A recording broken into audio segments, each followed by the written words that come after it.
Ing jaman biyen, ing tlatah Jawa Kulon ngadeg sawijining kerajaan kang dipimpin déning Prabu sing seneng banget mburu kéwan ing tengah alas, kang duweni bojo Ratu Blimbing.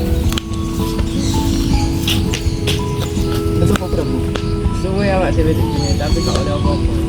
Kang itu peteng Prabu. Ayo balik kan kacamata. Oh iya, kang itu peteng Prabu. Ya wis ayo bali. Iya.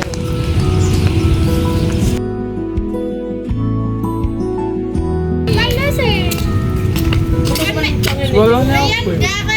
Sekali bayi kayak Prabu. Kok iso deh tengah alas sama bayi? Ya wis kok nang kene. Sik.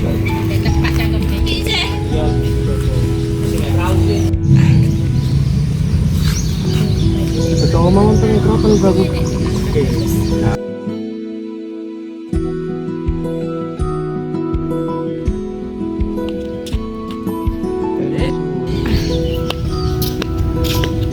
Wonten napa Prabu? Niki wau kula nemu bayi teng tengah alas. Lho, bayine kok ayu tenan, kepriye diangkat dados anak? Iya wis lek pancen kowe arep. Niki diparingi asma sinten? Bon semerak sak kasa bon. Kepriye yang diparingi nami Dayang Sumbi niki gabungan saka namine kita.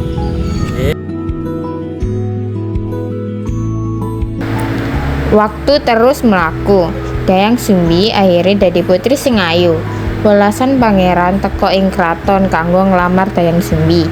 Nanging Dayang Sumbi ora gelem lan milih urip dhewe ing tengah alas.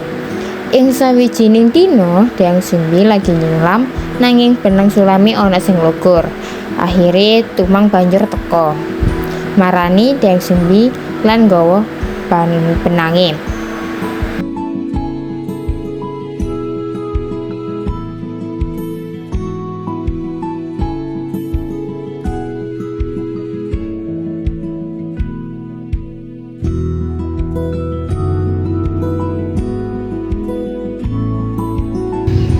Loh, kok Tumang sing nemukake? Lho Gusti, yen pancen iki jodohku, Tumang bakal tak dadekno bojoku.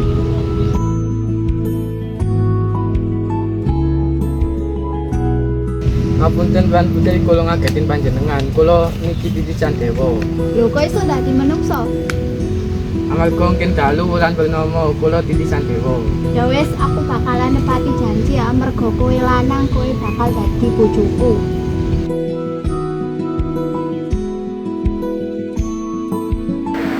Sepuluh tahun kapungkur, Dayang Sumbi lan Tumang urip bebrayan lan duweni putra wis gedhe. Asmane Sangkuriang. Sangkuriang saben dina bantu biyunge golek daging kindang ing alas, dikancani pake kang wis jelma dadi kirik. Sawijining dina waktu Sangkuriang manah kijang, Sangkuriang malah ora sengaja panahe ngenai Tumang yen lagi ngoyak kinjang. Duh, piye iki kok Tumang sing kena panaku? Gak apa-apa wis, atine Tumang ae kok sing tak gawe lawuh di omah.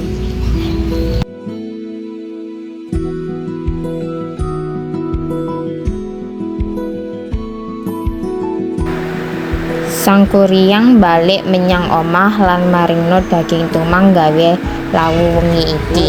Niki lawuh damel wengi niki. Ya le tak masakno. Nggih. Tumanan le kok ora tumon. Anu Bu, lawuh sing didamel lawuh niku Tumang. Apa? Kowe ancen anak durhaka, Tumang iku bapakmu. Hah? Tumang. Hah? Ora mau kula. Tungokon.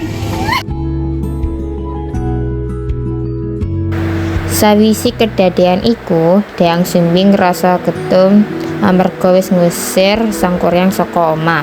Akhire pangarepane Dayang Sumbi wis dikabulno marang dewa.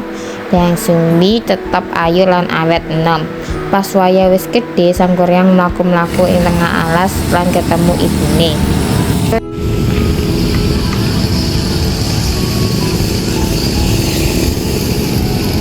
Loh, kok ana bidadari ing alas?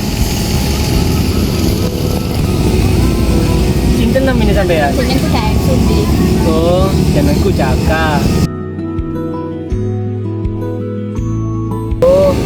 pas biyen cilik aku pernah dibentung karo gendong kayu karo ibuku. Soale ora sengaja manahi bapakku. Aku nggak iso lagi karo kowe jaga. Aku eling biyen anakku dhewe pisan tak tonton karo totok karo tonton. Aku ora percaya. Nek kowe pancen ngene karo aku wis syarat. Apa syaratnya? Kowe gawe perahu lan bendungan sadurunge srengenge muncul. Amarga Sang Kuryang duwe ilmu lan kesaktian, Sang Kuryang bisa ngomong marang jin lan njaluk tulung marang bangsa jin kanggo nyanggupi kekarepane Dayang Sumbi. Jin. Ini naspeti. Aku jaluk tulung marang awakmu. Oh, jaluk terus apa? Tolong gawena perahu lan bendungan dalam waktu sewengi. Gampang. Para jin sing dijaluki pitulungan marang Sang Kuryang wis nyusun rangka prau. Dayang Sumbi sing weruhi saka kadohan mulai wedi. Dayang Sumbi banjur lunga marang desa njaluk tulung warga kanggo nutuki lesung. Mungkasane lesung ditutuk lan petik pada kloro lan bangsa jin ngira yen kuwi wayahe isuk. Loh, Jin, aja ngilang. Iki wis wae seringe muncul. Aku yakin seringnya durung muncul. Pasti iki kelakuan Dayang Sumbi. Sang Kuryang banjur loro. Dayang Sumbi tekan ing tlatah lan ilang ing alam lelembut lan prau sing ditendang mau banjur dadi gunung kang arane Gunung Tangkuban Prau.